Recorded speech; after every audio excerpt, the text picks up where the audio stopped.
السلام عليكم ورحمة الله وبركاته. أهلا وسهلا بيكم يا حبايبي في قناتي عيشها بطريقتك. أنا اسمي نولا ودي قناتي.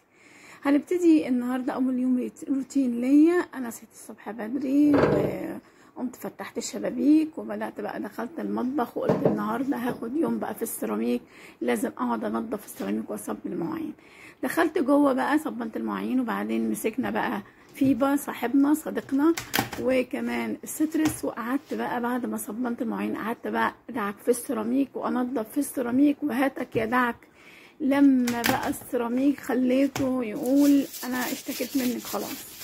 طبعا معلش انا برضه عايزه اقول لكم حاجه، اعذروني لو في عطل في الريكورد، لو الصوت مش واضح، اعذروني لو الفيديو مش قد كده، لان انا لسه بصور جديد ولسه بتعلم جديد، وانتوا عارفين ان كل حاجه جديده على الواحد بيبقى لسه يعني ممكن يحصل منه دروبات فيها.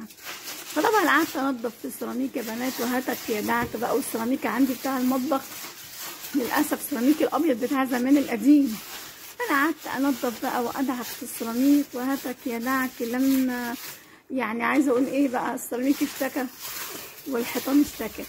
عايزه اقول لكم حاجه بس قبل ما الفيديو ينتهي، احنا ما صليناش على النبي، اللهم صل وسلم وبارك على سيدنا محمد، ونقول دعانا جميل: رب اشرح لي صدري ويسر لي امري واحلل عقدة من لساني يفقهوا قولي. طبعا احنا بعد ما قعدت اصبن في السيراميك زي ما انتم شايفين كده، وفي حاجات كده وفي بقع صغيره. السيراميك عندي سيراميك قديم بتاع زمان، وادعوا لي بقى ربنا يوسع علينا كده ان شاء الله ونغيره وربنا يكرمنا باذن الله. طبعا اوعوا تنسوا اختكم، انا لسه جديده في اليوتيوب، ما تنسونيش من الاشتراك واللايك وكومنت حلو لاختكم، وربنا يجعله يا رب كله في ميزان حسناتكم. طبعا انا فضلت اشتغل بقى في المطبخ بعد ما خلصت السيراميك بتاع الحيطان، نزلت بقى على الرخامه بتاعه المطبخ، قعدت بقى ادعك فيها قاهر الدهون سترس واخوه فيبا. بصراحه فيبا وسترس دول ممتازين في المطبخ، اصدقائك في المطبخ وخير من يعينك يا بنات. طبعا انا عارفه ان هو ده اول فيديو ليا، فممكن يكون متوتره، ممكن اكون قلقانه شويه، ممكن يكون الصوت مش عارفه، بس انا عايزاكم بقى تشجعوني كده وتقفوا جنبي وتساعدوني كده وتشجعوني وتدعموني علشان خاطر يعني ابقى مش قلقانه، ما بقاش متوتره، لانه ده اول فيديو فيه ريكورد ليا. طبعا والله مش عارفه، ممكن يكون التصوير برضو يعني على قده، لان انا برضو لسه جديده في الموضوع، فبتعلم على قد ما اقدر وبحاول اعلم نفسي بنفسي صدقوني والله.